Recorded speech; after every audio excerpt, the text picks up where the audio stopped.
Hi everyone, welcome to another episode of Moon Forecast Mondays. I'm your host, Lydia, aka Ethereal Rigid, and this is where I bring you the moon phase forecast for the week, because just like how the moon controls the tides of the oceans, it also influences your emotions. So without further ado, let's get into it.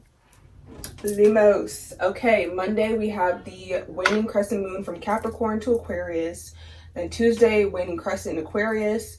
Wednesday, we have the waning crescent once again. Still Aquarius to Pisces.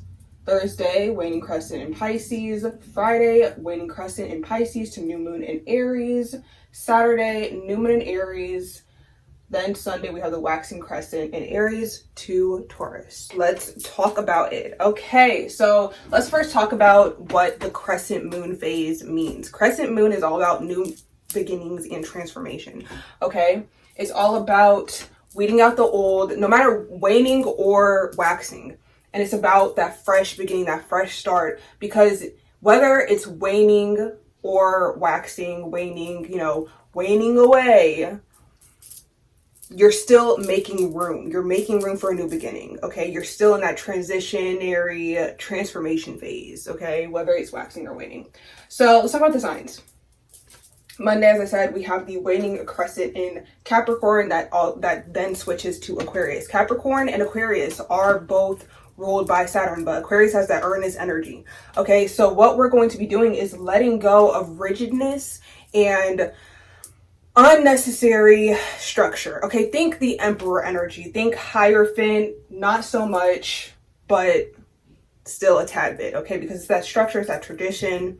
We're going to be talking about Hierophant energy when it comes to the Taurus moon phase, because Hierophant is Taurus, the sign of Taurus in the tarot deck. That Aquarius energy is going to bring innovation to structure. So, as I said in the previous video, watch the previous video, the Capricorn moon phase is all about that planning, that structure, responsibilities. And so when we get into Aquarius, and I've mentioned this in another episode when I was talking about the new moon in Pisces, because we have the Aquarius phase before Pisces, we're going to innovate. We're going to tailor that structure to ourselves, to our individual lives, okay, to match and support our dreams and ambitions on an individual, unique level, okay? We're not, again, rigid and too structured, but we're also using that Capricorn discipline to make our dreams come true, okay? With a little bit of magic and fancifulness with the Pisces and Aquarius energy. Moving into Pisces, we are letting go of any limiting beliefs, okay? Waning moon, we're letting go. We're releasing, letting go. So we're going to be letting go of limiting beliefs, because Pisces is all about the intangible, okay? The 5D, I'm hearing unresolved. So subconscious, okay? Whatever we believe we can achieve, okay? It's about igniting that magic. So during Pisces season and during the Pisces moon phases, Pisces whatever, we are looking at, if we had no restrictions, okay, if we had no limiting beliefs, what do we want? What would we want to be possible? What would we want to manifest? And that's what we're putting our energy into, and that's what we're aligning with energetically. Whether or not we get that thing is irrelevant, okay? But at the end of the day, you're going to obtain something, because you're going to be aligning, you're going to be realigning, shifting your energy. So you're going to be aligning with something better than what it is you currently have anyway. So it's going to be worth it anyway. Okay, let's talk about this new moon in Aries. Okay, this new moon in Aries, I've talked about it before. I'm so excited because it's a fresh start. It's the first sign of the zodiac. It's a fresh start. It's a green light. It's go. Okay, all signs point to go.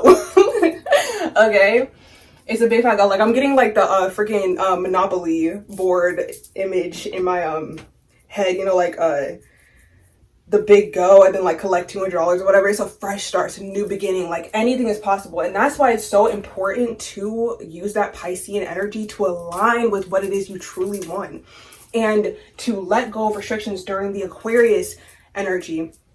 But it's also very important to have that structure with that Capricorn energy, okay? Because you don't want to be going off the rails. You don't want to be scattered. You don't want your energy to be scattered, because you want to know what to do before you have the green light to do it. Okay, like when you get on the road, when you drive, you have a destination, right? You don't just go without a destination.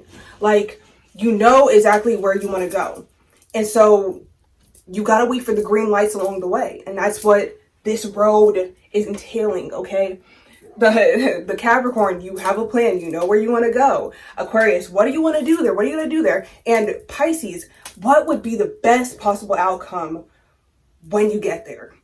And then Aries, go do what you got to do. Take that action. Okay, take that leap of faith. Do what you got to do. Okay, freaking go towards your dreams. There's no restriction here. As long as you have that structure, as long as you know what you want to do and how you're going to do it. Okay. And then Sunday, we have the waxing crescent in Aries to the waxing crescent in Taurus. So when we're switching from Aries energy to Taurean energy, we're restructuring. Okay, we are using that leap of faith, that boost in confidence with the Aries energy, that fuego energy, that fire, okay, that fuel. We're shifting it so that we're grounding it more and we can keep that momentum going consistently, okay? So journal prompt for this new moon in Aries, what actions are you taking? Okay, journal prompt throughout the week. Let's focus on structure when it comes to Capricorn energy, and that's going to be briefly, you know, after I post this, because you should have been working on that before because I said it in the previous video. Because the Capricorn energy is Saturday and Sunday, Friday, Saturday, and Sunday. So the previous week. So then we have that slight new beginning, new foundation. You may get a spark of an idea, a spark of energy, something to like be like, oh, this is how I want to structure this, like an epiphany. Okay, and then we're going to use the Aquarius energy to innovate and tailor it to our needs. Piscean energy, being idealistic. Okay, like be as idealistic as you possibly can, because we should already have that foundation that Capricorn is helping us set. And then Aries, what do you want to do? What action do you need to take with this energy, with this foundation, with what you have obtained, what you have learned? Because we learned lessons during the waning moon in Sagittarius. Take all this. What are you going to do with it? That is the main point of this moon phase. And how are you going to ground it next week, after this week? Okay, that is all I have for you all. Subscribe for more. I post these weekly. Excuse me, Mom. Comment down below how these moon phases have been affecting you. What are you gonna do? What are you doing? What actions are you taking? And what foundations are you laying? What energy do you want to align with? How are you gonna do that? And give this video a thumbs up if you liked it. I love you all, and I'll see you in the next one. Nox.